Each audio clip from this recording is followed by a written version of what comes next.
శుక్లాంబరధరం విష్ణుం శశివర్ణం చతుర్భుజం ప్రసన్నవదనం ధ్యాయేత్ సర్వవిఘ్నోపశాంతయే అని స్వామివారి నమస్కారం చేసుకుని మనము మన పోతన భాగవతంలో తృతీయ స్కందంలో ఉన్నాము. అప్పుడేం జరిగిందంటే, మన కర్దముల వారు సన్యాసాశ్రమం స్వీకరించి వానప్రస్థం చేశారు.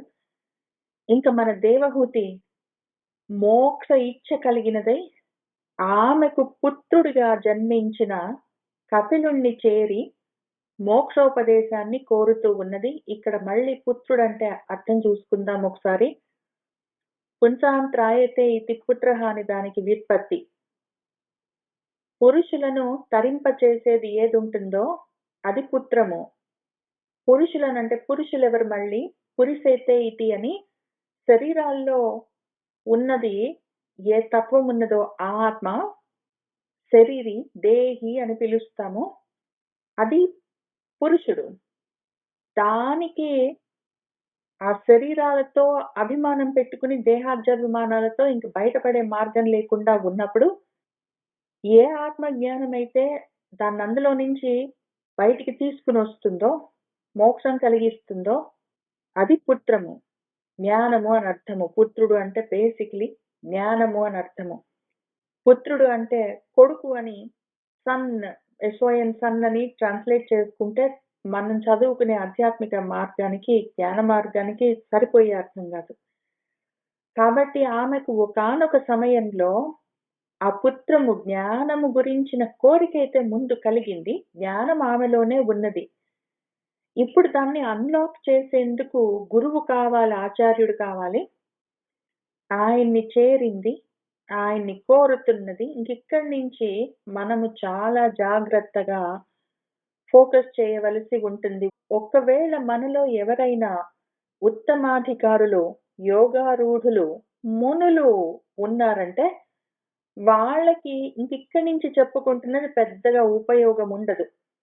ఎందుకు అంటే వాళ్ళు ఈ పాటికే ఇంతవరకు తెలుసుకున్న తర్వాత ఇప్పటికే వాళ్ళు మౌనంగా ఉండి, మౌనం అంటే ఏమి, మనసు స్థిరంగా నిలబడి నిశ్చలంగా ఉండిపోతే అసలు అహంకార మమకారాలు ఏవీ లేకుండా మనసుగా, బుద్ధిగా, అహంకారంగా మూడు విధాలుగా లేకుండా ఆ అంతఃకరణము చిత్తమై నిలబడిందంటే చైతన్యవంతమై ఉంటుంది.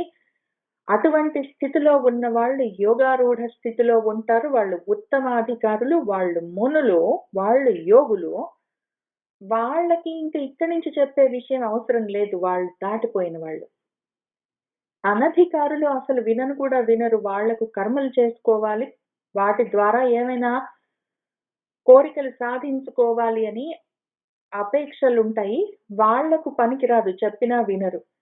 అయితే మధ్యలో ఉన్న వాళ్ళు, మంద మధ్యాధికారులు ఎవరున్నారో, ఆరు రుక్షులు, ఆ యోగారూఢ స్థితికి వెళ్ళాలి అన్న కోరికతో ఉన్న వాళ్ళు ఎవరున్నారో వాళ్లకు ఆ మెట్లెట్లా ఎక్కాలి, ఆ యోగారూఢ స్థితిని ఎట్లా చేరాలి అని చూపిస్తూ ఉన్న పరమపద సోపానము ఇప్పటి నుంచి మనం చెప్పుకోబోతున్న విషయము.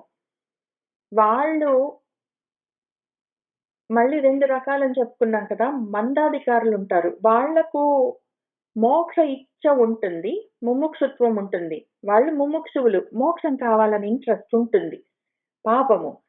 కానీ దానికోసం చేయవలసిన విధంగా వాళ్ళు ఆచరించడం చెయ్యరు. వాళ్ళు కర్మల్ని ధర్మంగా చేస్తారు, నిష్కామంగా చేస్తారు. కోరికలతో చేస్తే వాళ్ళు మళ్ళీ అనధికారులు.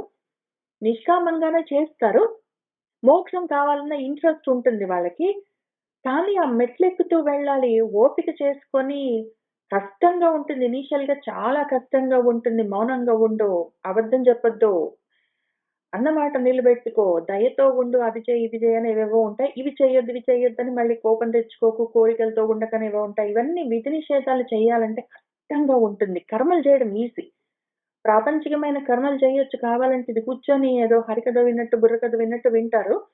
కానీ ఆచరించడం మాత్రం వాళ్ళకి ఇంకా రాదు. ముముక్షుత్వం ఉంటుంది పాపము, కానీ ఆరు వృక్ష ఆ మెట్లు ఎక్కాలి అన్న ఇచ్చ ఇంకా వాళ్ళలో కలగదు. తర్వాత చేస్తాను, రిటైర్ అయ్యాక చేస్తాను, చచ్చే ముందు చేస్తాను అనుకుంటే ఏవో మీనం మేషన్ లెక్క పెట్టుకుంటూ కూర్చుంటారు. కాబట్టి మందాధికారులు ఆరురుక్షులు కాదింకా ముముక్షువులు పాపము.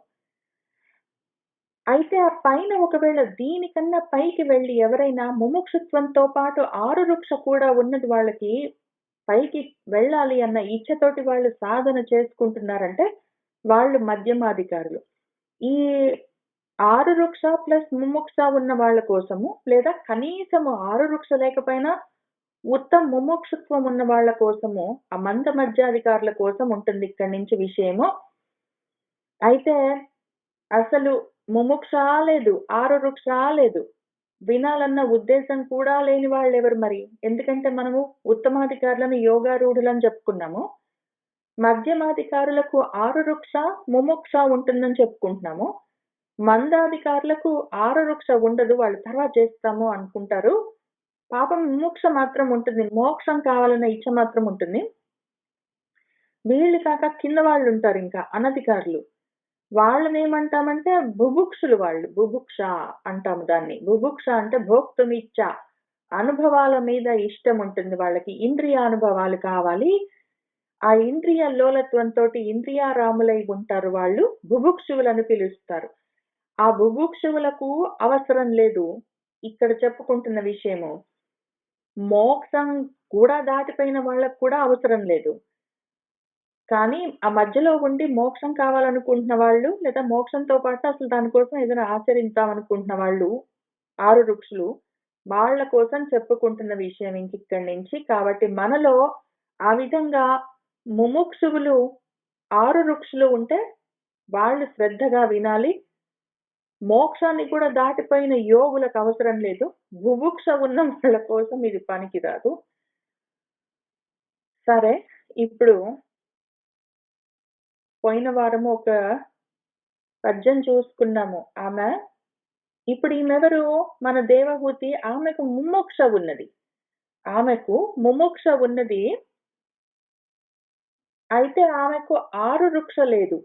ఇంకా ఆమెకు ఆరురుక్ష ఉండాలి అంటే ఫస్ట్ ఆఫ్ ఆల్ ఆ పరమపదానికి సోపానాలున్నాయి, మెట్లున్నాయి. వాటిని ఎక్కాలి అని తెలియాలి. ఆ మెట్లు తెలియాలి. అవి ఎక్కడం ఎట్లానో తెలియాలి. ఏంటో ఆ మొత్తం జ్ఞానం ప్రాసెస్ తెలియాలి. ఆమెకి ఇంకా తెలియదు ఇప్పుడు. అందుకని అడుగుతున్నది. కాబట్టి ఈమె మందాధికారి. ఇన్ఫర్మేషన్ లేదు ఆమెకి ఇంకా ఆమె దగ్గర. కానీ మోక్షం కావాలన్న కాంక్ష ఉన్నది. అంత మాత్రం చాలు. బుభుక్ష లేకుండా ఉంటే చాలు. బుభుక్ష ఉన్నది. అది కావాలి, ఇది కావాలి, ఆ అనుభవం కావాలి, ఈ అనుభవం కావాలని అనుభవాల మీద ఒకవేళ ఇచ్చ ఉంటే ఇంక వాడు మనకు పనికిరాదు గాని, కనీసము ఇక్కడ ఈ సాధకుడికి దేవహూతికి మోక్తుమిచ్చ ముముక్ష అయితే ఉంది కాబట్టి ఆమె అడుగుతున్న ప్రశ్నల్ని చూడండి. ఆమె ఎటువంటి ప్రశ్నలు అడుగుతుంది?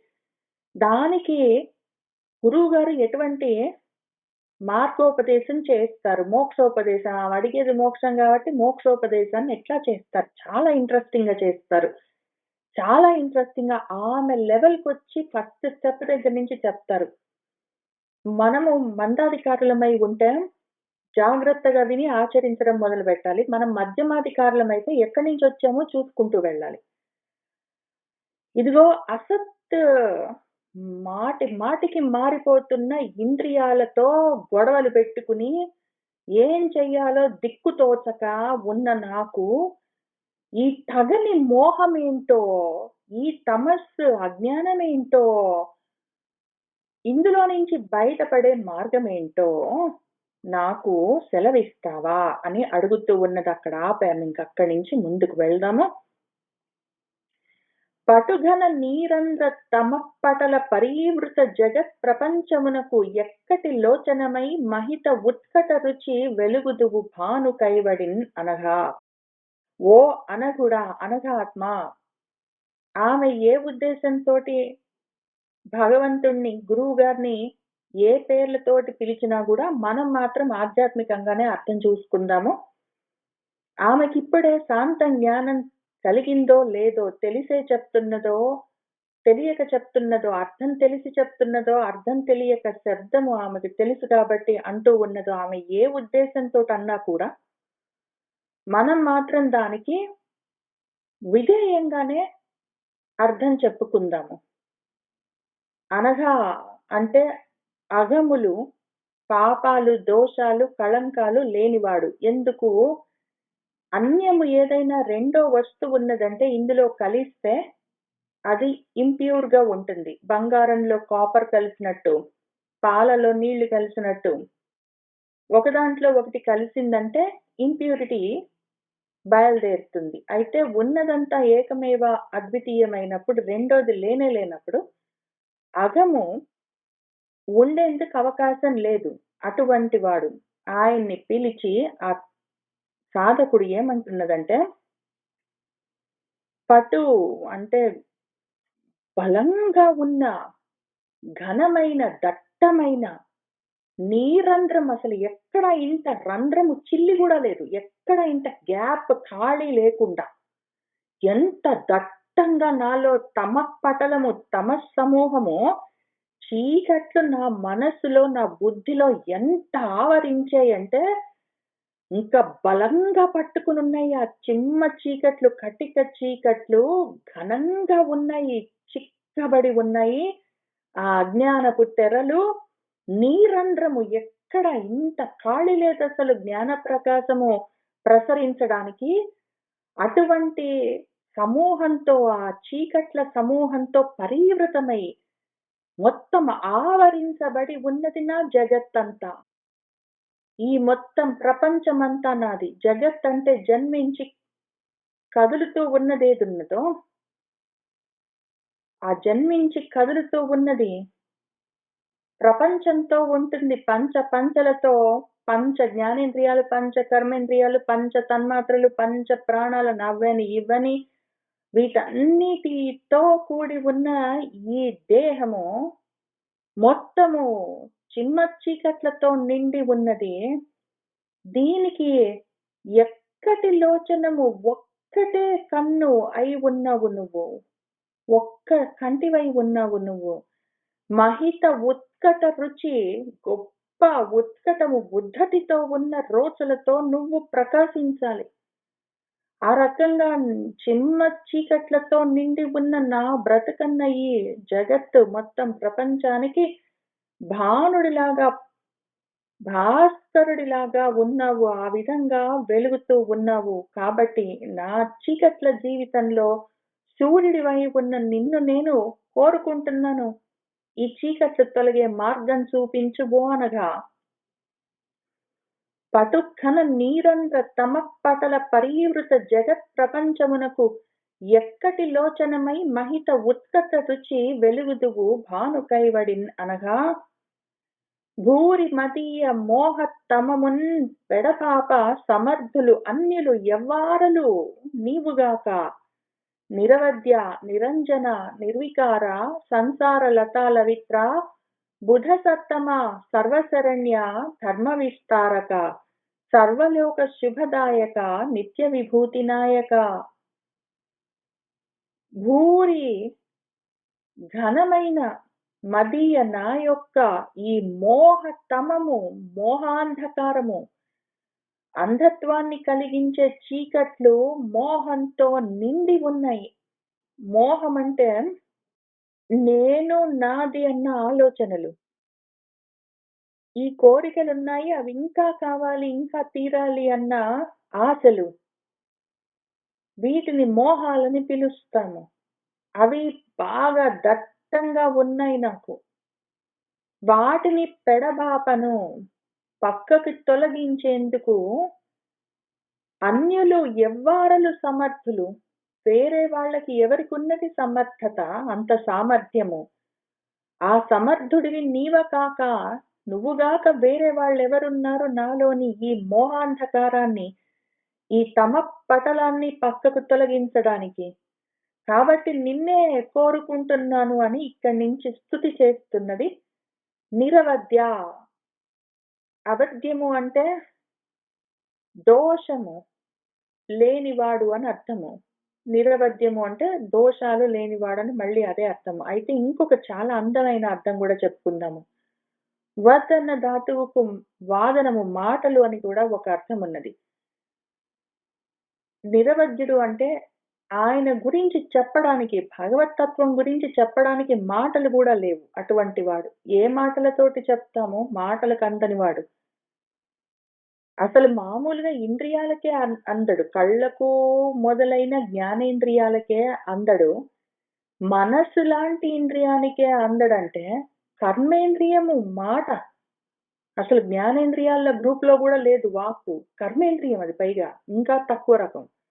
అటువంటి మాటకు దొరికేవాడు కాదు. అటువంటి ఓ నిరవధ్య, నిరంజన, అంజనము మళ్ళీ ఏ కళంకము లేనివాడ, దేనికి తగులుకోనివాడా. అంజనము అంటే తగులుకోవడం అన్న అర్థం గూడా ఉన్నది. దేనికి తగులుకునేవాడివి కాదు. ఎందుకు తగులుకోడు దేనికి? తగులుకోవడానికి రెండోది లేదు గాబట్టి. నిర్వికారుడా, వికారాలు లేనివాడా, ఏ మార్పులు లేనివాడా, ఎప్పుడు ఒకేలాగా ఉండేవాడా. సంసార లత, నా సంసారమన్నది లతలుగా అల్లుకుని పోయిందది బలంగా. నిరంధ్రమై ఉన్నది. ఎక్కడ కొంచెం చోటు లేకుండా లతలుగా అల్లుకుని ఉన్న నా సంసారము. దానికి లవిత్రము కొడవలి వంటివాడా. ఓ బుధ సత్తమా, జ్ఞానులలో ఉత్తముడా,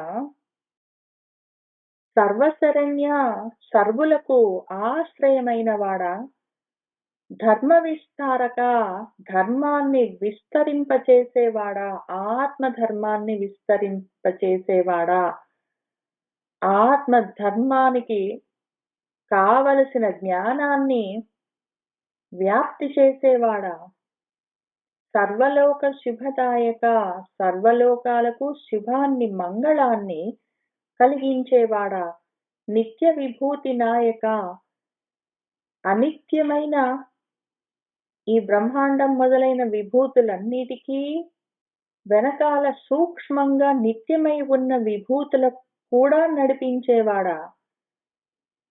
అన్నీ నువ్వై ఉన్నావు. నువ్వే దీనికి సమర్థుడివి. ఈ మోహాన్ని ఎట్లా తొలగించుకోవాలి, దానికి మార్గమేమి అన్నది నువ్వే చెప్పవలసి ఉన్నది.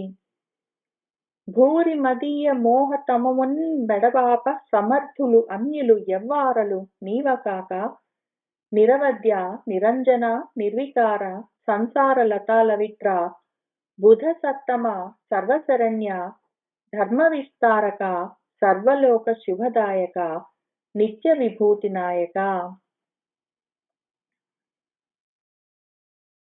నిను శరణంబు చొచ్చెదన్ అనింద్య తపోనిధి నన్ను కావవే అని తను దేవహూతి వినయంబున సన్నుతి చేసి వేడగా, అనుపమ సత్కృపాకలితుడై కపిలుండు అనురాగమొప్ప సజ్జన నిచయాపవర్గ ఫల సాధనమై తగు తల్లి వాక్యమున్ విని మందస్మిత లలితానన కమలుండగుచు నెమ్మనమున ప్రమోదంబు అనయంబు కడలుగొన నిజజననికి ఇట్లనియే పరమ శాంతుండగుచున్.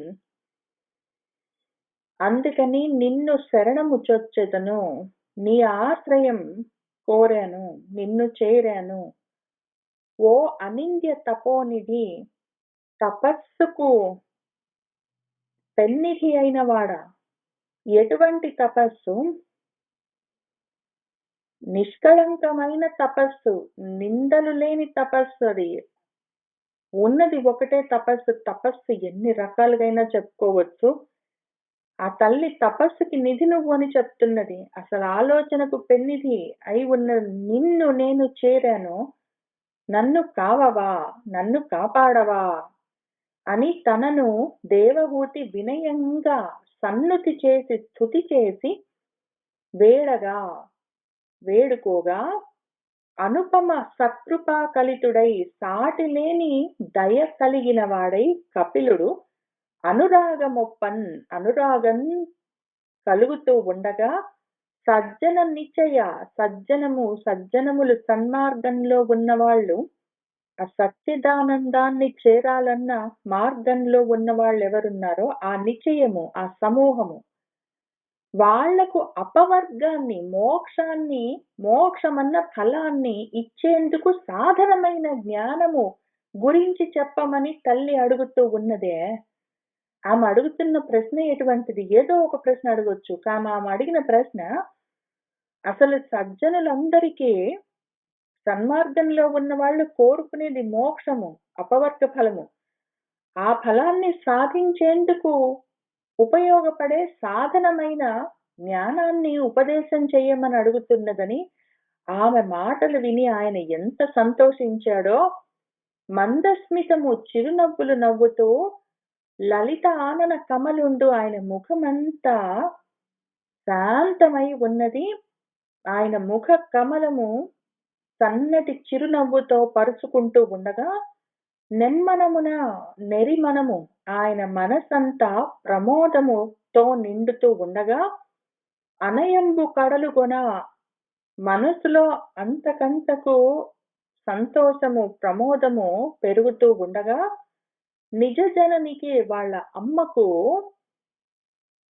పరమశాంతుడై ఆయన ఇట్లనియన్ ఈ విధంగా చెప్తూ ఉన్నాడు. ఆమె అడిగిన ప్రశ్నకి జవాబు చెప్పడానికి ఉపక్రమిస్తూ ఉన్నాడు.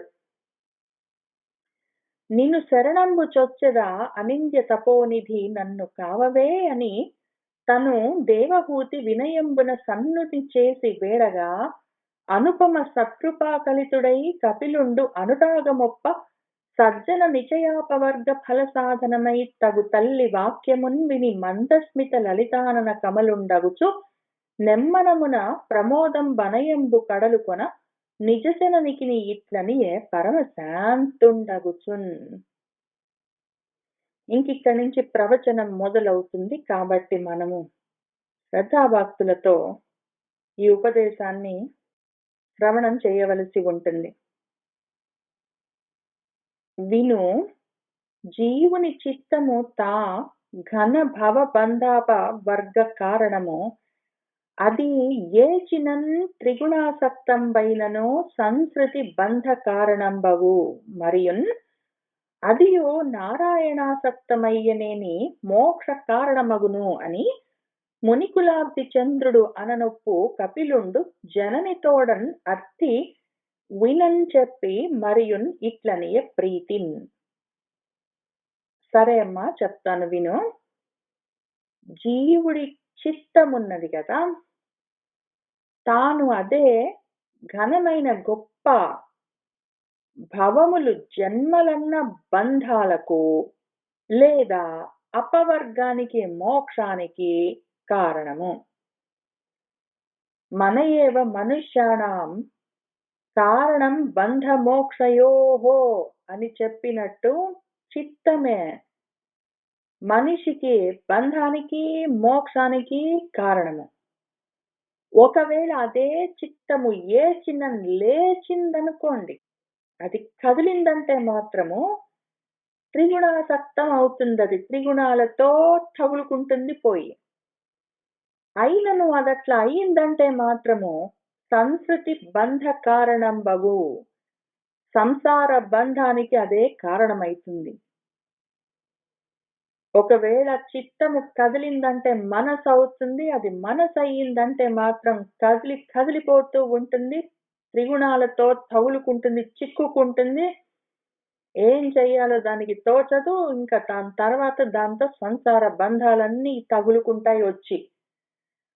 ఒకవేళ మరి అదే మనసు, అదే చిత్తము నారాయణ ఆసక్తమయ్యనేని, త్రిగుణాసక్తం కాదు, త్రిగుణాల్లో పోయి తగులుకోవడం కాదు, నారాయణంలో పోయి తగులుకుందంటే మాత్రము అదే మళ్ళీ మోక్ష కారణం అవుతుంది అని మునికులాబ్ది చంద్రుడు, మునికులానికి మునులెవరు మళ్ళీ మనం ఇంతకు ముందు చెప్పుకున్నాం కదా, మౌనంగా ఉన్నవాళ్ళు. వీళ్ళు ముముక్షువులు ఇంకా మౌనం దాకా ఎక్కడొచ్చారు? వాళ్ళు శ్రవణం దగ్గర, డిస్కషన్స్ దగ్గర ఉంటారు. పోనీ 6 ఋక్షులు శ్రవణం దగ్గర, డిస్కషన్స్ దగ్గర, ఏదో మననం దగ్గర, ధ్యానం దగ్గర, వాటన్నిటి దగ్గర ఉంటారు. ఏదో నెమ్మదిగా మెట్లెక్కుతుంటారు. వీళ్ళందరికీ మౌనం ఇంకా ఉండదు. మనసుకి ఉండదు, మాటకి ఉండదు, చేతకి ఉండదు. మౌనం ఇంకా మొత్తం లేదు వాళ్ళకి. త్రికరణ శుద్ధి కదా మౌనం. ఇంకా అంతవరకు రాలేదు వాళ్ళు. కానీ ఏదో ప్రయత్నం చేస్తున్నారు. పైన ఉంటారు మొత్తం అంతా యోగారూఢ స్థితికి వెళ్ళి. ఎవరు మళ్ళీ మునులు? వీతరాగ భయక్రోధాః స్థితధీః మునిః ఉచ్యతే అని కృష్ణార్జున సంవాదంలో చెప్పిన ముని ఎవడున్నాడో, రాగము భయము క్రోధాలు ఏవీ లేవు, మనస్సు స్థితధీహి స్థితిలో ఉన్నది అంటే వాడు ముని అని. వాడు యోగారూఢుడు, వాడు ఉత్తమాధికారి. వాడికి అటువంటి వాళ్ళు మునులు. ఆ లెవెల్లో ఉన్న వాళ్ళందరూ ఒక సమూహంలాగా ఉంటే, అదొకవేళ అబ్దిలాగా సముద్రంలాగా ఒకవేళ అంతమంది ఎక్కడ ఉంటారు ఉన్నారే అనుకోండి. మునికులం అన్న ఒక సముద్రం ఉంటే అది ఎప్పుడు పొంగుతుంది? చంద్రుడు వచ్చినప్పుడు. సముద్రం ఎప్పుడు పొంగినా చంద్రుడు వస్తే పొంగుతుంది. ఈ మునికులానికి మునికులం అసలు టెక్నికలీ మునులంటే వాళ్ళ మనసు కదలకుండా ఉంటేనే వాళ్ళు మునులవుతారు.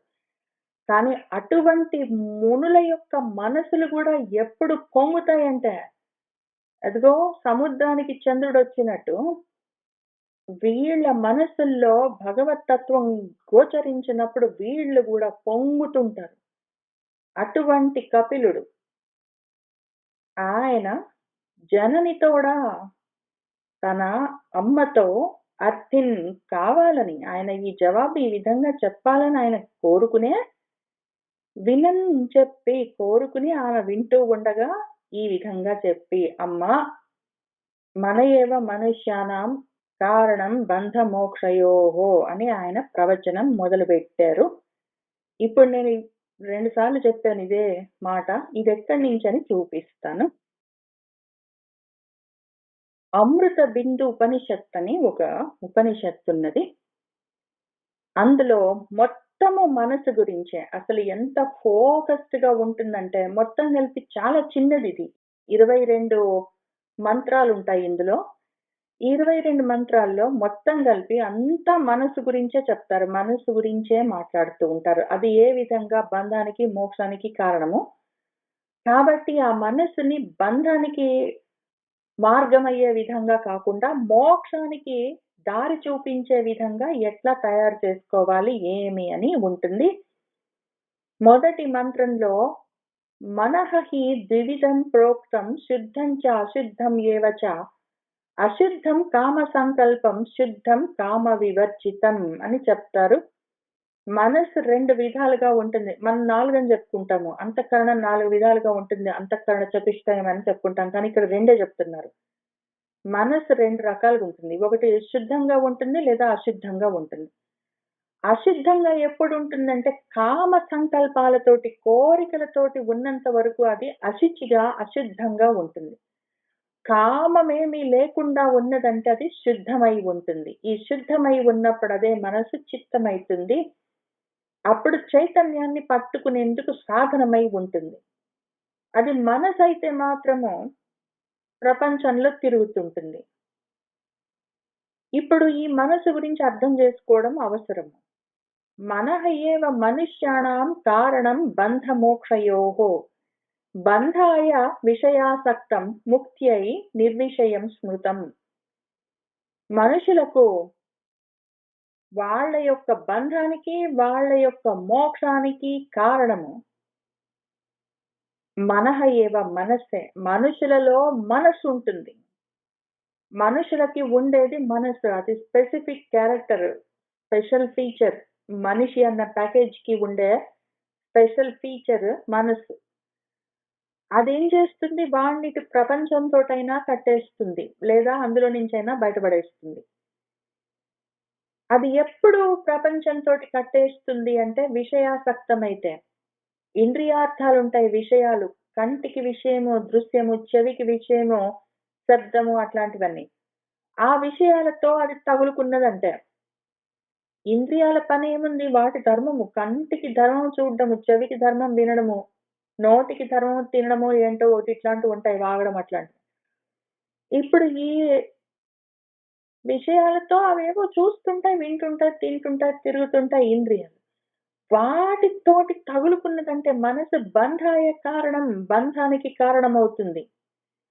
ఒకవేళ మనసు నిర్విషయమైతే, దానికి అది విషయాలతోటి సంబంధం లేకుండా అది పట్టించుకోకపోతే, కన్ను చూస్తే చూసింది, చెవు వింటే విన్నది, అవి వాటి ధర్మాలు అవి చేస్తాయి. ప్రపంచంలో ఉంటే ఆ ఇంద్రియాలు చేయవలసినవి ఏంటో చేస్తాయి, మనకేం సంబంధం అనుకొని వాటిని పట్టించుకోకుండా ఆ విషయాల్ని వదిలిపెట్టి ఉంటే అదే మనసు ముక్తి అయి కారణం ముక్తికి కారణమవుతుందని స్మృతం చెప్పబడుతుంది అని ఈ 2 మంత్రాలు వాళ్ళు చెప్పుకుంటున్నాం. ఎప్పుడైనా మళ్ళీ మనము తొందరలోనే బహుశా ఈ అమృత బిందు అన్న ఉపనిషత్తును పూర్తిగా 22 మంత్రాలన్నీ చూసుకుందాము. చాలా ముఖ్యమైనది, చాలా అందమైంది. ఇందులోని అక్కడక్కడ కొన్ని విషయాల్ని కొటేషన్స్ లాగా చెప్తూ ఉంటారు. ఇప్పుడు మన కపిలుల వారు ఇదే విషయాన్ని మనః ఏవ మనుష్యాణం కారణం బంధమోక్షయోః బంధాయ విషయాసక్తం ముఖ్యై నిర్విషయం స్మృతం అన్నదాన్నే విను జీవుని చిత్తము తా ఘన భవబంధ అపవర్గ కారణమో అది ఏచినన్ త్రిగుణాసక్తంబైనను సంస్కృతి బంధ కారణంబగు మరియున్ అదియు నారాయణాసక్తంబయ్యనేని మోక్ష కారణంబగునని మునికులాబ్ది చంద్రుడన ఒప్పు కపిలుండు జననితోడన్ అత్తి వినచెప్పి మరియునిట్లనియ ప్రీతి అని చూసుకున్నాము. మనము ఇవే మంత్రాలని మన వ్యాసుల వారు వ్యాస భాగవతంలో కూడా చెప్తూ వచ్చారు. మనం అందులో కూడా చూసుకున్నాము, ఇప్పుడు తెలుగులో కూడా చూసుకుంటున్నాము. మరియు చిత్తము అహంకార మమకార రూపాభిమాన జాతంబులగు కామ లోభాది కలుష వ్రాతంబుల చేత ఎప్పుడు విముక్తంబై పరిశుద్ధంబగునో అప్పుడు సుఖ దుఃఖ వివర్జితంబును ఏకరూపంబునై ప్రకృతి కంటే పరుండును పరమ పురుషుండును నిర్భేదనుండును స్వయం జ్యోతియు సూక్ష్మ స్వరూపుండును ఇతర వస్త్వంతరా పరిచ్ఛిన్నుండును ఉదాసీనుండును అయిన పరమాత్ముని తన్మయంబును హతౌజస్కంబును అయిన ప్రపంచంబును జ్ఞాన వైరాగ్య భక్తియుక్తంబగు మనంబుచే పొడగాంచి యోగిజనులు పరతత్వ సిద్ధి కొరకు నిఖిలాత్మకుండైన నారాయణునందు సంయుజ్యమానంబైన భక్తిభావంబు వలన ఉదయించిన మార్గంబునకు ఇతర మార్గంబులు సరిగావండ్రు. ఇప్పుడు కాబట్టి ఏమర్థం చేసుకోవాలి? మన ఏవ మనుష్యానం కారణం బంధయోగం. మనకు చిత్తం ఒకవేళ కదిలిందంటే, త్రిగుణాలకు తగులుకున్నదంటే సంసార బంధానికి కారణమవుతుంది. అదే పరాన్ని తగులుకున్నదంటే మోక్షానికి కారణమవుతుంది. కాబట్టి ఈ చిత్తాన్ని ఏం చేయాలి? అహంకారము మమకారము అని ఉంటాయి. ఆ రూపాలతో రకరకాల అభిమానాలు ఉంటాయి. రూపాభిమానము, దేహాభిమానము, జాత్యభిమానము, ధనాభిమానము, దారాభిమానము, పుత్రాభిమానము, విత్తాభిమానం, ఇంకా అది ఇదని కాదు, రకరకాల అభిమానాలన్నీ ఉంటాయి. నాది నాది, నేను నేను అని ఆ జాతము మొత్తం దానివల్ల కలిగిన కామాలు, లోభాలు, ఇంక వాటితో అంతా ఇంతా కాదు. ఆ చిత్తము వీటన్నిటితో కలుషితమై ఉన్నదంటే మాత్రము ఇంకా వాటికి తగులుకుని సంసారాన్ని ఇస్తూనే ఉంటుంది. అయితే ఎప్పుడైతే అది వీటన్నిటిని వదిలిపెట్టగలదో, అహంకార మమకారాలు, అరూపాలుగా ఉన్న రకరకాల అభిమానాలు, వాటి వల్ల కలిగే రకరకాల కామ లోభాలు మొదలైన కలుషాలు, ఈ వ్రాతము సమూహము ఇవన్నీ వదిలిపెట్టేసిందంటే ఆ చిత్తం అది శుద్ధమవుతుంది. అప్పుడు పరిశుద్ధమవుతుంది. అది అప్పుడేమైతుంది? సుఖము లేదు, దుఃఖము లేదు, అసలు రాగము లేదు, ద్వేషము లేదు, మంచి లేదు, చెడు లేదు, కామము లేదు, క్రోధము లేదు, రకరకాల ద్వంద్వాలని అది వివర్జిస్తుంది, వదిలిపెట్టేస్తుంది, వర్జించేస్తుంది. వదిలిపెట్టేసిన తర్వాత ద్వంద్వాలు పోతే ఏముంటుంది? ఏకం ఉంటుంది. ద్వంద్వాలు ఉన్నంత వరకే సుఖ దుఃఖాలు, నీవి నావి, అహంకారం మమకారము, మంచి చెడు, లాభం నష్టం, జయాపజయం అన్నీ ఉంటాయి. అన్ని ద్వంద్వాలు దానివల్లే ఉంటాయి. పగలు రాత్రి, లోపల బయట, ఇంక ఎన్నైనా ఉంటాయి. స్వర్గం నరకం, ఇంకన్నీ ఉంటాయి. రకరకాల ద్వంద్వాలు ఉంటాయి. ఒక్కసారి అహంకార మమకారాలను వదిలిపెట్టిందంటే ఇంకా ద్వంద్వాలు మొత్తం తొలగిపోతాయి వెంటనే. దాంతో ఏకరూపం మిగులుతుంది. ఏకరూపమై ఉన్నదేంటో తెలుస్తుంది. అది ప్రకృతి కంటే పరము, పరమ పురుషము, నిర్భేదనము, దాన్ని ఖండించలేమది, అఖండము, స్వయం జ్యోతి, సూక్ష్మము, ఇతర వస్తువంతర అపరిచ్ఛిన్నము. ఇతర వస్తువులు ఉండి దీన్ని అడ్డుకోవడం అన్నది లేని పదార్థం ఇది. ఇది ఒక్క వస్తువు ఉన్నది. ఈ వస్తువు ఎట్లాంటిది అంటే వేరే వస్తువులేవి లేవు కాబట్టి దీన్ని ఆపేందుకు ఏదీ లేదు.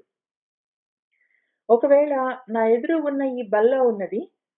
ఇదొక వస్తువు. దాని పక్కన గోడ అని ఇంకొక వస్తువు ఉన్నదనుకోండి. అప్పుడు నా డెస్క్ అన్నది ఆ గోడ వల్ల పరిచ్ఛిన్నమైపోతుంది. అది అడ్డుకోబడుతుంది. అక్కడికి కట్ అయిపోతుంది. అట్లా రెండోది ఏదైనా ఉన్నది అంటే మాత్రము ఒక వస్తువు ఆ రెండో వస్తువు వల్ల పరిచ్ఛిన్నమైపోతుంది, ఛేదింపబడుతుంది. ఇది నిర్భేదనము. ఎందుకు అంటే భేదించడానికి రెండోది లేదు. చిన్నమైపోవడానికి, చిన్న భిన్నం అవ్వడానికి. ఇక్కడ పరిచ్ఛిన్నము లేదు, అక్కడ నిర్భేదము లేదు. అది చిన్నము లేదు, భిన్నము లేదు. అది అసలు వేరే వస్తువే లేకుండా, ఇతర వస్తువు లేకుండా ఉంటుంది అంతే. ఇతర వస్తువు చేత పరిచ్ఛిన్నం అవ్వడం కాదు. ఇతర వస్తువే లేకుండా ఒకటి ఉంటుంది. ఆ ఒక్కటి ఉన్నది నీకెప్పుడు తెలుస్తుంది? రెండ్లని నువ్వు వదిలిపెట్టావంటే, రెండ్లన్నీ వదిలిపెట్టావంటే ద్వంద్వాలు, ఏకం ఏవా ద్వితీయం నీకు తెలుస్తుంది. అది ఎట్లా ఉంటుంది? భయంకరంగా ఉంటుంది. భలే ఉంటుంది. అది చాలా బాగుంటుంది. అది ఉదాసీనంగా ఉంటుంది. ఉత్ ఆసీనం. అన్నిటికీ పైన ఉంటుంది. అటువంటిది ఒక పరమాత్మ ఉన్నది.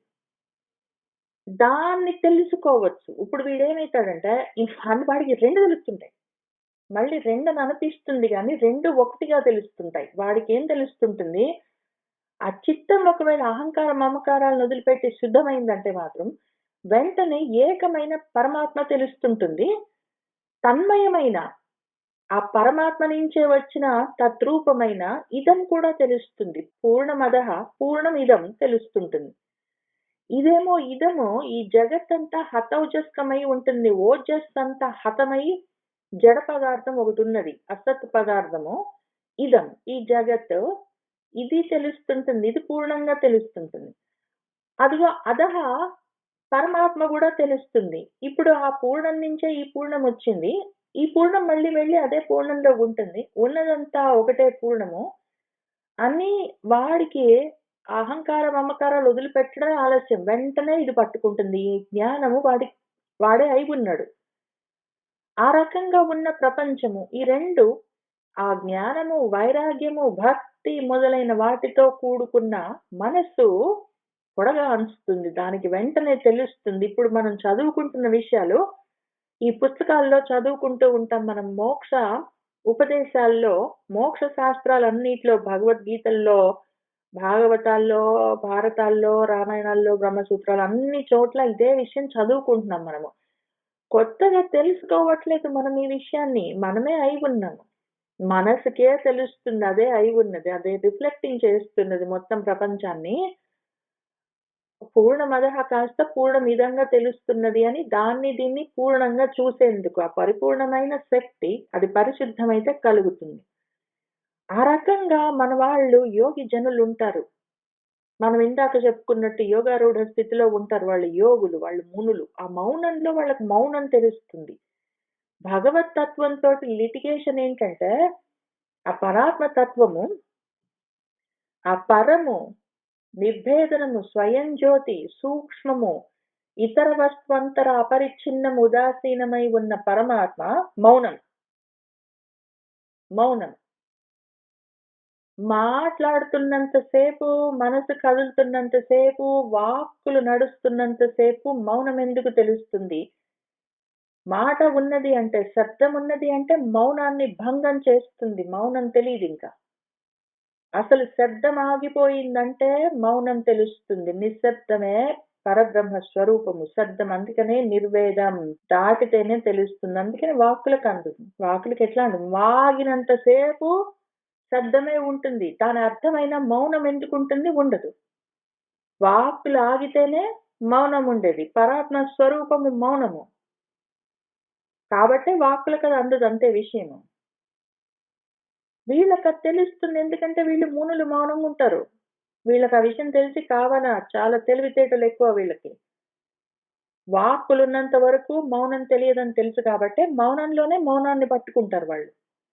ఆ విధంగా ఆ యోగి జనులు పరతత్వ సిద్ధి కోసము నిఖిలాత్ముడైన నారాయణుడి యందు సంయుజ్యమానమైన భక్తితో అత్యంత ఆసక్తితో పరాత్మని పట్టుకుంటారు వాళ్ళు గట్టిగా యుంజలం ఇంకా వదిలిపెట్టరు.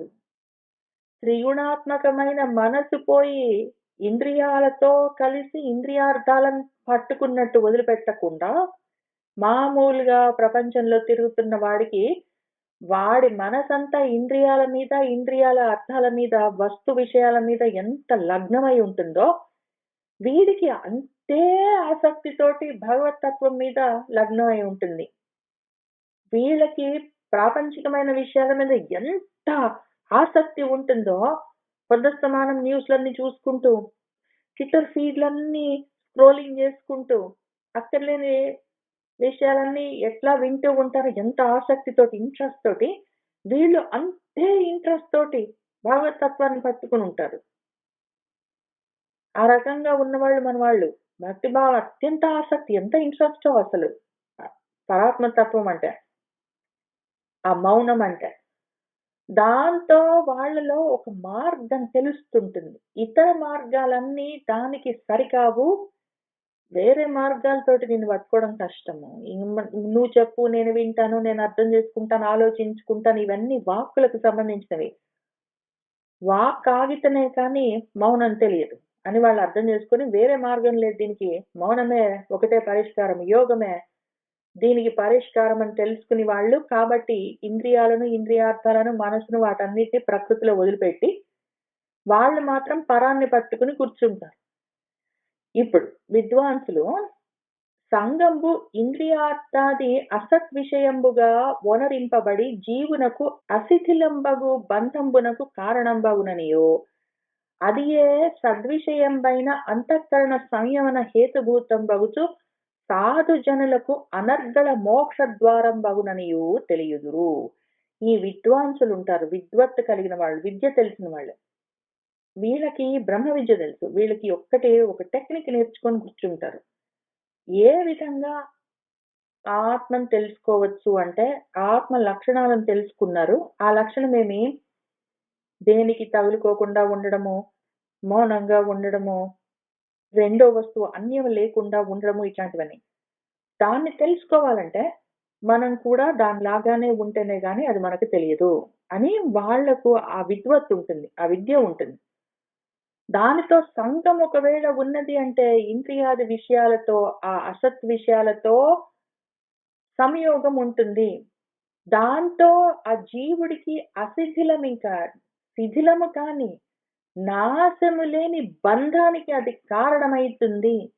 ఒకవేళ అదే సత్ విషయాన్ని పట్టుకుంటే మాత్రము సంఘము సత్విషయంతోటి ఉంటే, సంఘం పోయి ఇంద్రియార్థాది విషయాలతోటి, అసత్ విషయాలతోటి ఉంటే ఇంకా అంతులేని శిథిలమన్నది కానీ బంధానికి కారణమవుతుంది కానీ, అదే ఒకవేళ సంఘము నేను పోయి తగులుకోవడము సత్ విషయంతోటి తగులుకుంటే అంతఃకరణ సంయమ హేతుభూతమవుతూ అంతఃకరణము నా చిత్తము కాస్త స్థిరంగా నిలబడి దానికి కారణమయ్యి దానివల్ల సాధుజనులకు సన్మార్గంలో ఉన్న వాళ్లకు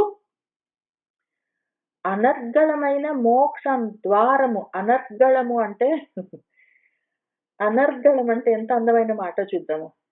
అర్గళము అంటే ఏదో అడ్డు గడియ అంటాం కదా, తలుపుకి గడియ వేస్తాము. ఆ గడియని అర్గళం అని పిలుస్తాము. అర్గళం అంటే గడియ. అనర్గళం అంటే గడియ లేదు అంటే ఇంక ఓపెన్ బార్లా తెరిచి ఉన్నది అని అర్థము అనర్గళంగా అంటే. ఒకవేళ ఈ రకంగా ఆ సంఘం మనం పెట్టుకునేది అసత్ విషయాలతోటి అయితే అనర్గళంగా ఉండేదేమి వాగడం ఉంటుంది. పొద్దస్తమానము అనర్గళంగా వాగుతూ కూర్చుంటారు నలగా. అదే పనిగా కోరికలతోటి ఉంటారు. ఇవి ఎక్కువ లేవు నాకు కానీ అయినా కూడా. కానీ అనర్గళమైన మోక్ష ద్వారం మాత్రం ఉండదు. మోక్ష ద్వారం ఇంకా గడియ పెట్టినట్టు గడియన్నది లేకుండా ఆ ఏ అడ్డు లేకుండా బార్లా తెరుచుకున్న మోక్ష ద్వారము ఎప్పుడవుతుంది అంటే అదిగో నా సంఘము నేను సత్ విషయంతో పెట్టుకుంటే, నా సంఘం నేను ఇంద్రియార్థాలతో పెట్టుకుంటే ఇదిగో అనర్గళమైన మాటలు, అనర్గళమైన కోరికలు అనర్గళంగా ఉంటాయి ఇంకా అంతు లేకుండా. ఇంకప్పుడు మోక్ష ద్వారం కాదు, సంసార ద్వారం అనర్గళంగా తెరుచుకుని ఉంటుంది నాకు. కంప్లీట్‌గా అనర్గళంగా అడ్డు లేకుండా సంసార ద్వారం తెరుచుకుని ఉంటుంది. నరక ద్వారం. అని వాళ్ళు తెలియుదురు. వాళ్ళు ఈ కిటుకు కనిపెట్టి ఉన్నారు వాళ్ళు. దాంతో ఆ సహనశీలురు.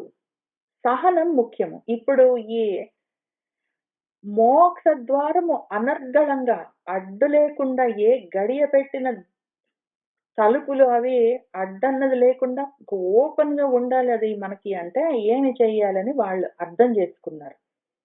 ముందు కావాల్సింది సహనశీలము. సహించడము అలవాటు చేసుకోవాలి. సహనం ఉంటేనే సమమొస్తుంది. సమమొస్తేనే ద్వంద్వం పోతుంది. ఇవన్నీ ఒకదానితోటొకటి కనెక్ట్ అయి ఉన్న విషయాలు. సహనం ఉన్నది అంటే సమస్థితి వస్తుంది. సమస్థితి అంటే ఇంక వెంటనే మౌనం వస్తుంది. మౌనం ఉంటే మోక్ష ద్వారం అడ్డు లేకుండా అనర్గళంగా తెరుచుకుని ఉంటుంది. కాబట్టి సహనశీలురు సమస్త శరీరధారులకు సుహృత్తులును పరమశాంతులును కారుణికులును అయ్యి మదర్థంబుగా పరిత్యక్త కర్మఫల స్వభావులను విశిష్ట స్వజన బంధు జనులను అయ్యి మత్పదాశ్రయులను మద్గుణధ్యాన పారీణులను మత్కథా ప్రసంగ సంభరిత శ్రవణానందులను అగుచు మదీయ కథల నొడుపుచు వినుచునుండును పరమ భాగవతోత్తముల ఆధ్యాత్మికాది తాపత్రయంబు తపింపచేయంజాలదో అని వాళ్ళు తెలుసుకుంటారు. ముందు వాళ్ళ సహనం దగ్గర మొదలు పెడతారు. అన్ని తట్టుకోవడం. ఎక్కడి నుంచి శీతోష్ణ సుఖ దుఃఖాలని కూడా తాన్ తితిక్షస్వ భారత అని మన కృష్ణార్జున సంవాదంలో చెప్పినట్టు రెండో అధ్యాయంలో ఆయన చెప్పడం మొదలు పెడుతూనే అసలు ముందు ఇవన్నీ తట్టుకోవడం నేర్చుకో. అమ్మో చల్లగా ఉంది, అమ్మో వేడిగా ఉందని అటువంటి చిన్న చిన్న విషయాల దగ్గర నుంచే తట్టుకోలేకపోతే నువ్వు మనుషుల్ని తట్టుకోలేవు. కష్టం వస్తే తట్టుకోలేవు. ఉద్యోగం ఉంటే తట్టుకోలేవు. ఊడితే తట్టుకోలేవు. ప్రతి దానికి అన్నం ఎక్కువ తిన్నా తట్టుకోలేవు. ఆకలేస్తున్నా తట్టుకోలేవు.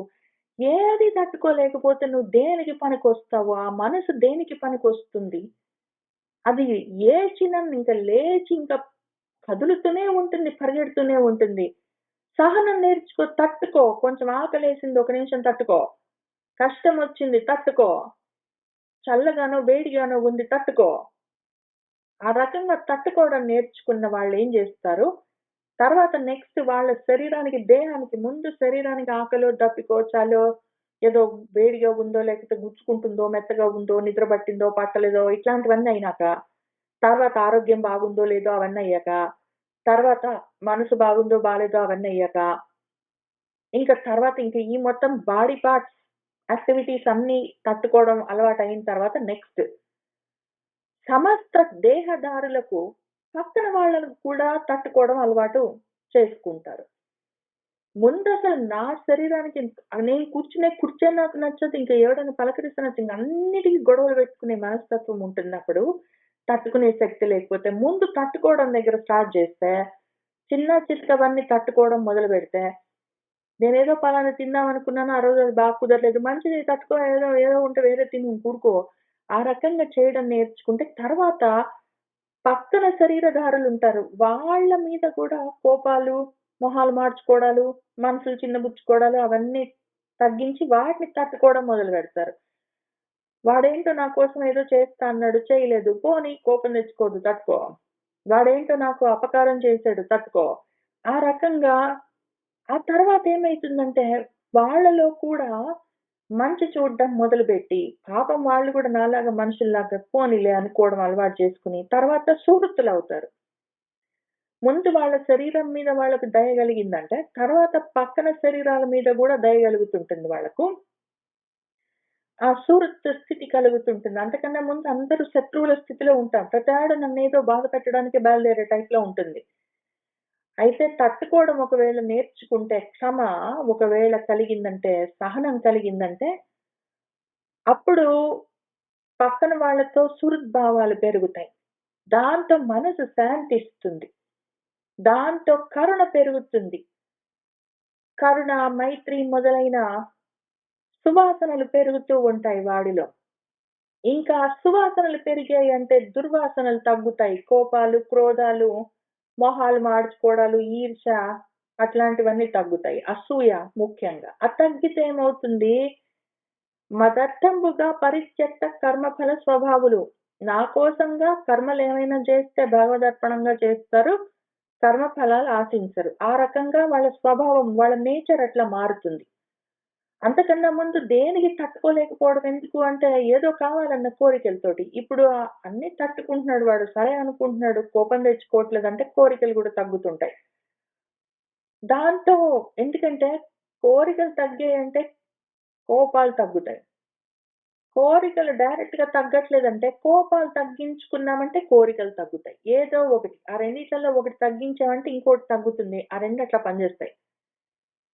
కోరికలు తగ్గుతూ ఉంటే కోపాలు తగ్గుతూ ఉంటాయి. లేదా కోపాలు తగ్గుతూ ఉంటే కోరికలు తగ్గుతూ ఉంటాయి. ఆ రకంగా అవి తగ్గాయంటే కర్మఫలాల మీద ఆసక్తి తగ్గుతూ ఉంటుంది. దాంతో విసృష్ట స్వజన బంధుజనులు నెక్స్ట్ స్టెప్ సన్నవాళ్ళం, పరవాళ్ళు అని మమకారాలు, అహంకారాలు ఇంతకు ముందు బాగా ఉంటాయి. ఇప్పుడు స్వజనులు లేదు, బంధుజనులు లేరు. అందరూ సమానము అనుకునే స్థితికి ఆ తర్వాత వాళ్ళందరి మీద తన పరాలేదు, తన వాళ్ళ మీద ప్రేమ లేదు, పరులు, శత్రువులని కోపము లేదు. అందరినీ ఒక్క విధంగా ఆత్మగానే చూసే స్థితి కలుగుతుంటుంది. మోహము తొలుగుతుంటుంది. దాంతో మత్పద ఆశ్రయులవుతారు. నేను చెప్పిన పదములు, మాటలను చేరుతారు వాళ్ళు. నేనేం చెప్తున్నానని ఫస్ట్ టైమ్ వాళ్ళు యాక్చువల్‌గా వినడం మొదలుపెడతారు. నా పాదాలను చేరుతారు, నా పదాలను చేరుతారంటే పదమంటే మాట, పాదమంటే అర్థము. పదమంటే శబ్దము, పాదమంటే అర్థము. నేను చెప్తున్న మాటలు వాటిలోని అర్థాలను తెలుసుకుంటూ ఉంటారు. మత్ గుణ ధ్యాన పారీణులు. అదెట్లా తెలుసుకుంటారు? నా పదాలు, నా పాదాలు ఎట్లా తెలుస్తాయి?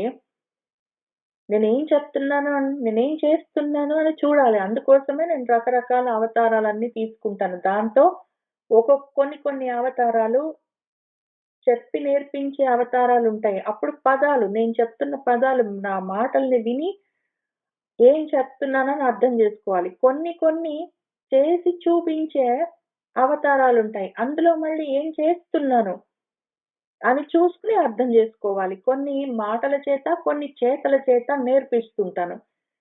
నా మాటల వెనకాల, నా చేతల వెనకాల ఉన్న అర్థమేమి, యథార్థమేమి, తత్వమేమి అని తెలుసుకుంటూ ఉండాలి. ఆ రకంగా నన్ను చేరిన వాళ్ళుంటారు మత్పదాశ్రయులు. దాంతో మద్గుణ ధ్యాన పారేణులు. నా గుణాలు, నా కథలుంటాయి. కథలుగా నేనేం చేశాను, నేనేం చెప్తున్నాను, నేనేం చేశాను, నేనేం చెప్తున్నాను. మొత్తం అవతారాలన్నీ ఇంతే. భగవంతుడు ఏం చేశాడు, ఏం చెప్తున్నాడు.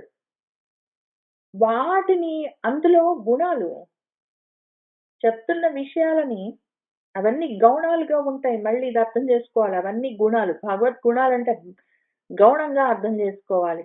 మనము ఏదో నరసింహము అంటే సింహంలాగా ఉన్నాడు ఆ మనిషి అని చెప్పినప్పుడు సింహంలాగా జూలుతోటున్నాడు, సింహంలాగా క్రూరంగా ఉన్నాడు గాదు.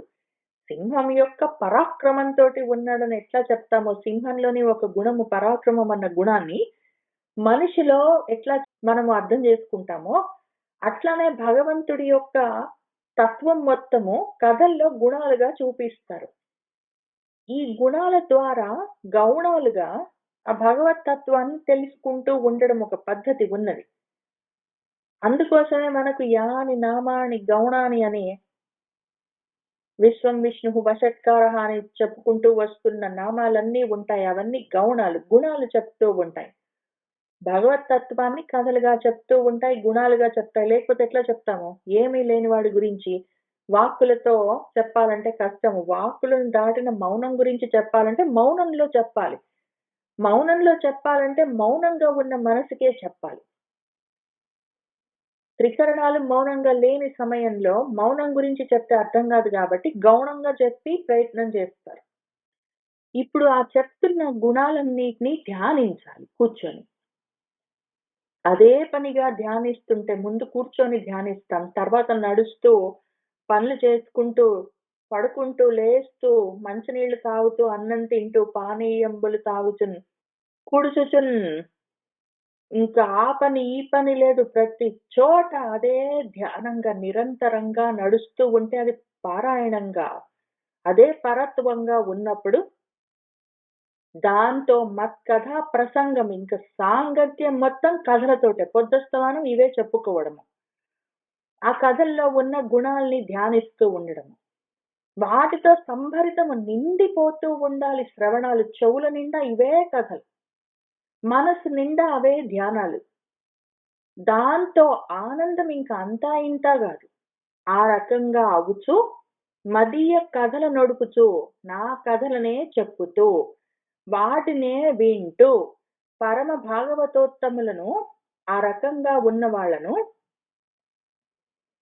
ఆధ్యాత్మిక, ఆధిదైవిక, ఆది భౌతిక మొదలైన తాపత్రయం ఏది ఇంకా తపింప చేయలేదు. వాళ్ళకి టైం ఎక్కడుంది? వాళ్ళకు ఒక క్షణం తీరిక ఉంటే గదా! ఏవో తాపాలున్నాయి, పాపం తప్పింపజేస్తున్నాయి, నేను కొంచెం తపిస్తాను, బాధపడతాను అనుకోవడానికి వాళ్ళకి టైం లేదు. వాళ్ళు పొద్దస్తమానము. ఈయనేం జెప్పాడు? దాంట్లో అర్థమేంటి? అన్నట్టు ఇది ఏ రకంగా గౌణము? దీన్ని ఏ విధంగా అర్థం జేసుకోవాలి? ఈ కథలో ఉన్న అర్థమేమి? అని ఇదే ఆలోచిస్తుంటారు, ఇదే మాట్లాడుతుంటారు. వాళ్ళకి ఎక్కడ టైం ఉన్నది? తాపత్రయాలు వాళ్ళని బాధపెట్టి వీడు దొరికితే గదా తాపత్రయాలు వాళ్ళని తపింపజేయడానికి. అట్టి సర్వసంగ వివర్జితులగు పరమ భాగవత జనుల సంగంబు అపేక్షణీయంబు. ఒకవేళ ఇక్కడి నుంచి చెప్పా గదా నేను. నీ మనసే నీకు బంధానికి, మోక్షానికి కారణము. కాబట్టి ఏం చెయ్యి? నీ మనసుని పరిశుద్ధం చేసుకో. ఆ చిత్తాన్ని భగవదాయత్తం జేసుకో. దాంతో నీకిదంతా జరుగుతుందంటే నీకు చెయ్య రాలేదనుకో. ఎట్లా చెయ్యాలి? నా చిత్తాన్ని శుద్ధం ఎట్లా చేసుకోవాలి? ముందు అక్కడ అర్థం గావాలి గదా నాకు. నేనెట్లా చెయ్యాలి? నాకు చేసుకోవాలనే ఉంది. చిత్తశుద్ధి లేకపోతే ఇంక అది దేనికి పనికిరాదని అర్థమైతుంది. కానీ నా చిత్తము శుద్ధం ఎట్లా అయితుందది పరిపరి విధాలుగా పరిగెడుతున్నది గదా! అంటే సరే చెప్తా పట్టు. చాలా సింపుల్ టెక్నిక్ ఒకటున్నది. ఏం చెయ్యంటే, ఈ రకంగా ఉన్న వాళ్ళని చూసుకో నువ్వు. ఎవరెవరైతే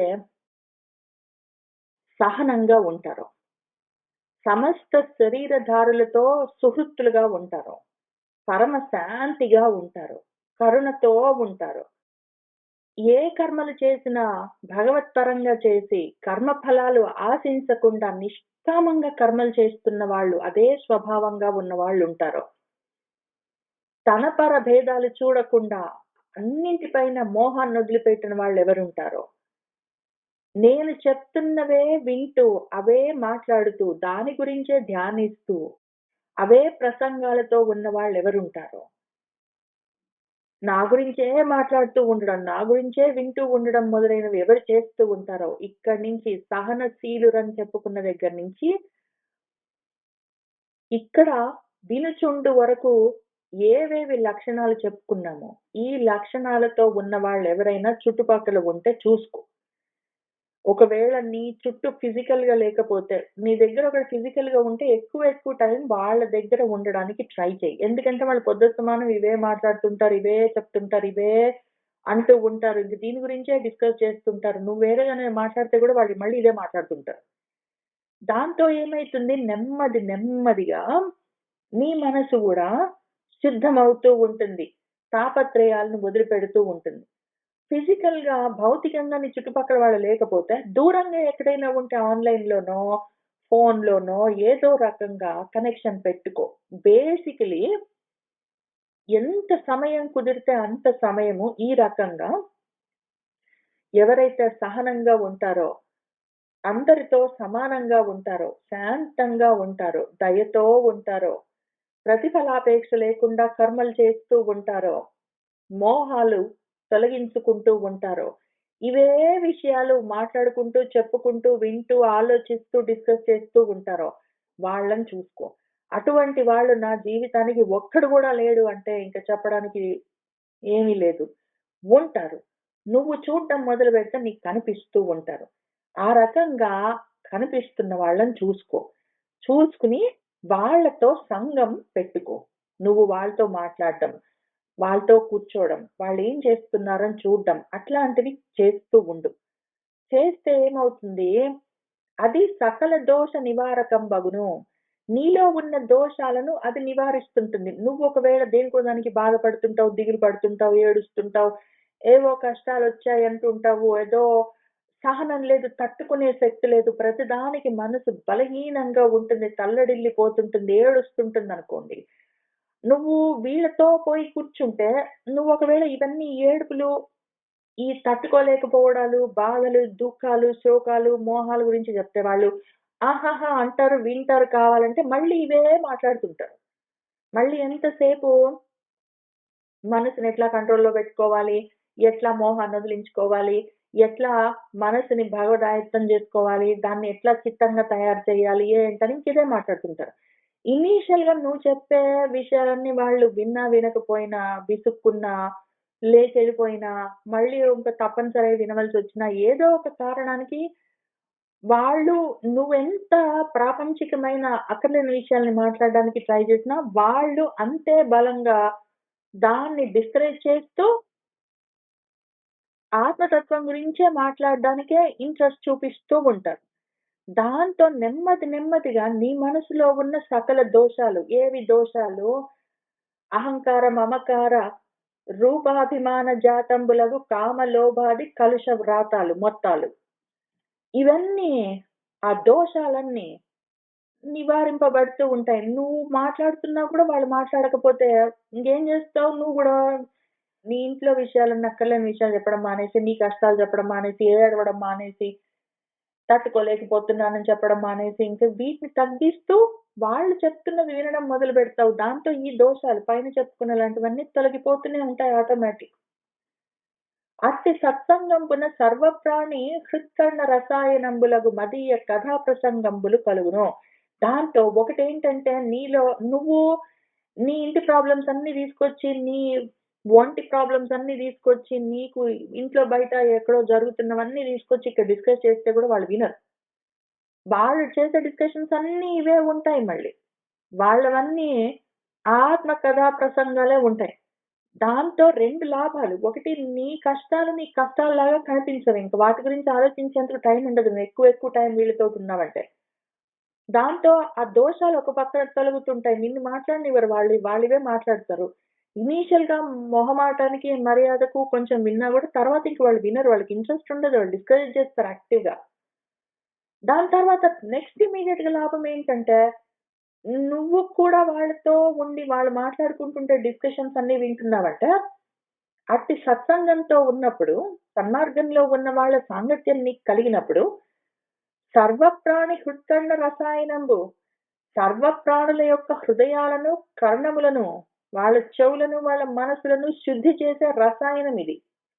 అటువంటి కథా ప్రసంగము. వీళ్ళివే మాట్లాడతారు. వాటితోటేమవుతుందంటే, మద్గుణాకర్ణంబునన్ చేసి శీఘ్రంబున క్రమంబునన్ కైవల్య మార్గదంబులకు శ్రద్ధాభక్తులు ఉదయించును. నెమ్మది నెమ్మదిగా ముందు నీ ఏడుపులు తగ్గుతాయి. ఫస్ట్ నీకొచ్చే లాభం. చాలా లాభం. ఇప్పుడు నీకు తెలీదింకా. యాక్చువల్‌గా అనధికారులుంటారు. వాళ్ళు పొద్దుస్తమానం ఇంకా ఇంట్లో విషయాలు చెప్పుకొని అన్నీ లేనిపోని కష్టాలన్నీ ఎన్నో కష్టాలనుకుంటూ వాటి గురించే ఎంత తన్మయత్వంతోటి మాట్లాడుతుంటారో ముందవి తగ్గుతాయి. ఎంతో లాభము. నెక్స్ట్ మనసు, చెవులు 2 శుద్ధి అయ్యేందుకు ముఖ్యంగా ఈ కథలు ఉపయోగపడతాయి. చెవులకున్న ఆ దోషాలన్నీ తొలగిపోతాయి. మనసుకున్న ఆ తెరలన్నీ బూజు తెరలన్నీ తొలగిపోతూ ఉంటాయి. రెండో లాభము. మూడోది ఇదే గుణాలు, ఆ గౌణాలు తెలుసుకుంటూ ఉంటే, వింటూ ఉంటే, అర్థం చేసుకుంటూ ఉంటే, ఆకర్ణిస్తూ ఉంటే, ఆ శ్రవణం వల్ల శీఘ్రంగా వెంటనే కలిగే మూడో లాభం ఏంటంటే, క్రమంగా కైవల్య మార్గాన్నిచ్చే శ్రద్ధ, భక్తి కలుగుతాయి. ఇనీషియల్‌గా ఉండవు. శ్రద్ధ లేదు, భక్తి లేదు.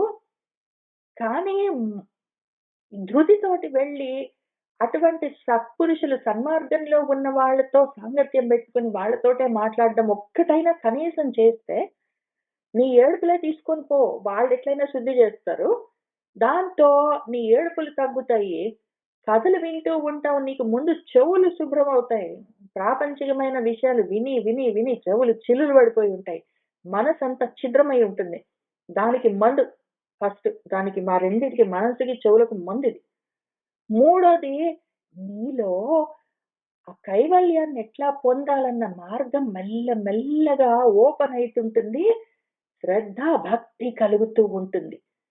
అదియునుగాక ఏ పురుషుండైననేమి మద్విరచిత జగత్కల్పనాది విహార చింతచేనుదయించిన భక్తిని చేసి ఇంద్రియ సుఖంబు బలలను దృష్ట శృతంబులైన ఐహిక ఆముష్మికంబుల వలనను విముక్తుండగుచు చిత్తగ్రహణార్థంబు రుజువులైన యోగ మార్గంబులచే సంయుక్తుండగునట్టి యోగి ప్రకృతి గుణ సేవనంబు చేత వైరాగ్య గుణ విజృంభితమైన జ్ఞానయోగంబు చేతను మదర్పిత భక్తి యోగంబు చేతను ప్రత్యేగాత్మకుండనైన నన్ను అంతఃకరణ నియుక్తిని గావించును అని చెప్తూ ఉన్నారు.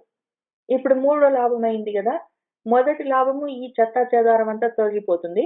రెండో లాభము అసలు చెవులకున్న తుప్పులు తొలగిపోతాయి, మనసుకున్న చెత్తలన్నా తొలగిపోతాయి, మంచి జరుగుతుంది. మూడోది, అసలు మోక్ష మార్గం కనిపిస్తూ ఉంటుంది. దానికి కావలసిన శ్రద్ధ భక్తి కలుగుతూ ఉంటుంది.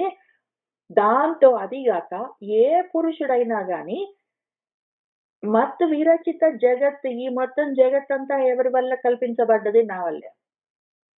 అయితే ఆ జగత్తంతా ఎట్లా కల్పించబడ్డది అని ఈ సృష్టి క్రమము పొద్దస్తమానము ఇవి పుస్తకాల నిండా ఉంటాయి. రామాయణంలో, భారతంలో, భాగవతంలో ఎక్కడ చూస్తే అక్కడ సృష్టి క్రమం చెప్తూ ఉంటారు. అసలు ఈ జగత్ కల్పించబడ్డది ఎట్లా అని, అందులో విహారాలు, అందులో జరిగే కర్మలేమి అని వీటి గురించి వింటూ ఉంటే, ఆ చింతనతో భక్తి కలుగుతూ ఉంటే, దాంతో ఇంద్రియ సుఖాలు తొలగుతూ ఉంటే, దాంతో దృష్ట శృతంబులైన, ఇంతకన్నా ముందు ఏవో నువ్వు ఇవి చేసావంటే నీకు ఇహపరాలు వస్తాయి, ఇహంలో నీకు ఏదో పుత్ర పౌత్రులు, ధనధాన్య అభివృద్ధి అవి ఇవి కలుగుతాయి, ఏదో పరంలో నీకు స్వర్గలోకాలు బ్రహ్మలోకాలు అన్ని వస్తాయి అనేది దృష్టము.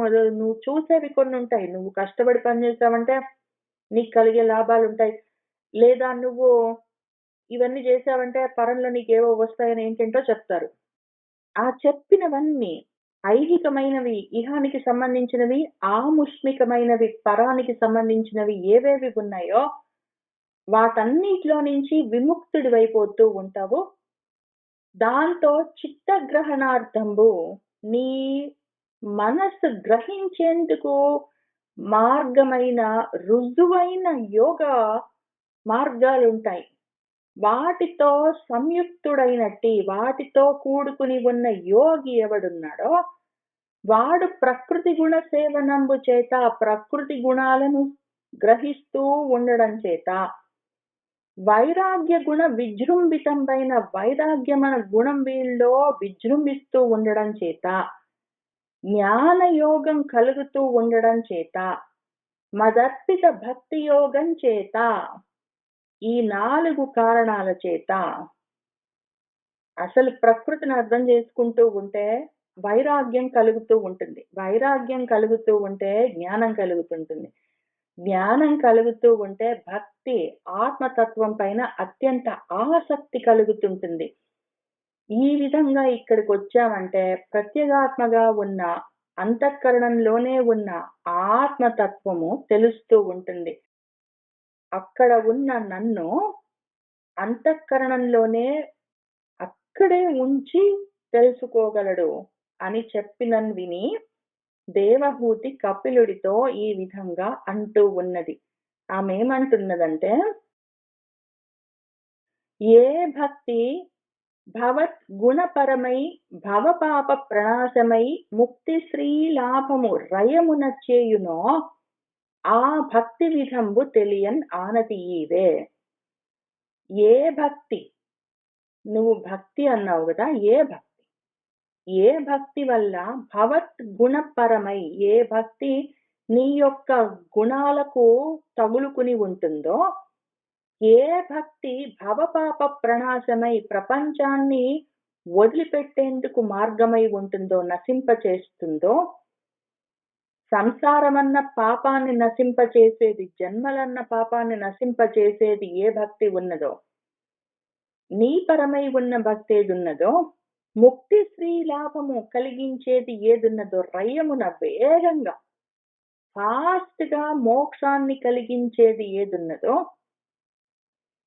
ఆ భక్తి ఏ విధంగా ఉంటుందో దాన్ని నాకు తెలిసే విధంగా ఆనతి ఇయ్యవా, నాకు ఉపదేశం చేయవా అని అడుగుతూ ఉన్నది. ఏ భక్తి భవద్గుణపరమై భవపాప ప్రణాశమై ముక్తి శ్రీలాభము రయమున చేయునో ఆ భక్తి విధంబు తెలియనానతి ఇయ్యవే.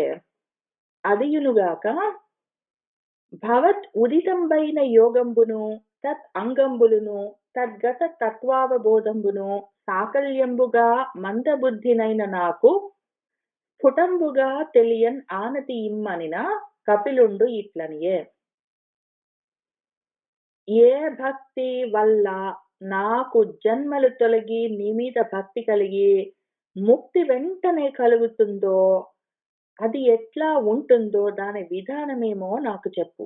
తర్వాత అది కూడా గాక భవత్ ఉదితమైన నువ్వు చెప్పిన యోగ మార్గం ఉన్నది కదా, అది ఎట్లా ఉంటుంది, తత్ అంగంబులు దాని అంగాలేవి, దాని భాగాలేమి, తద్గత తత్వ అవబోధంబు అందులో చెప్పబడ్డ తత్వ జ్ఞానమేమి, సాకల్యంబుగా సకలంగా అన్ని భాగాలతో పాటు అది చెప్పేది ఎట్లా చెప్పాలి, అన్నీ తెలిసిన వాడికి గబగబా చెప్పినట్టు చెప్పడం కాదు.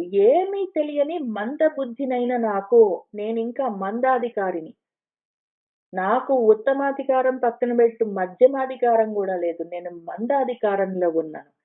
అటువంటి మందబుద్ధినైన నాకు స్పష్టంగా అర్థమయ్యే విధంగా నువ్వు చెప్తూ ఉన్న ఈ యోగము, దాని అంగములు, దాని భాగాలు, అందులో చెప్పబడ్డ తత్వ జ్ఞానము, ఇవన్నీ నాకు స్పష్టంగా తెలిసే విధంగా, స్ఫుటంగా ద్యోతకమయ్యే విధంగా ఆనతి ఇవ్వు, నాకు తెలియచెప్పు అని నన్ను కపిలుడు ఇట్లనియన్. అప్పుడు కపిలుడు ఆమెతో ఈ విధంగా అంటూ ఉన్నాడు. ఇంకిక్కడి నుంచి ఆయన మళ్ళీ ప్రవచనం మొదలు పెడతారు. మనం దీన్ని వచ్చే వారం కలిసి కూర్చుని చదువుకుంటూ ముందుకు వెళ్దాం. ఇవాటికి ఇక్కడికి ఆపుదాము. సర్వం శ్రీకృష్ణ పరబ్రహ్మ పాదార విందార్పణమస్తు.